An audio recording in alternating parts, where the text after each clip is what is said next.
লড়ছে দেখতে মারিতে এই যে দাঁত লড়ে তোমার?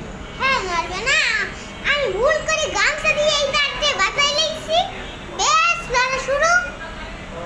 ঠক ঠক করে লড়ে? আর আমি নড়াইতে থাকতে আছি, তারপর ঠক ঠক করে নড়া শুরু করছে।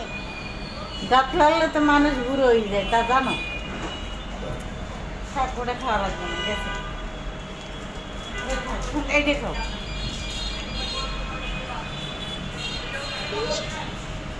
হুম, দাঁত লড়লে বুড়ো হয়ে যায়, জানো নি? শুরু করে এক কবের চার আল্লাহ জানে ভাইয়া, বানাইছেন কবে এমন শক্ত শক্ত? সেটাই তো। হুম, অনেক শক্ত, দেখুন তো, ইটের মতো শক্ত। এগুলো কি খাওয়া যায়? আমি এমনি উল্টে পাল্টা খাবার খাওয়াই না বাচ্চাকে। হয়েছে আম্মা, আর খাওয়া লাগবে না এটা। আরে না, খাওয়া লাগবে না, আমি চকলেট খাই খাবো। চকলেট খাওয়া লাগবে না। তো সময় হয়েছে।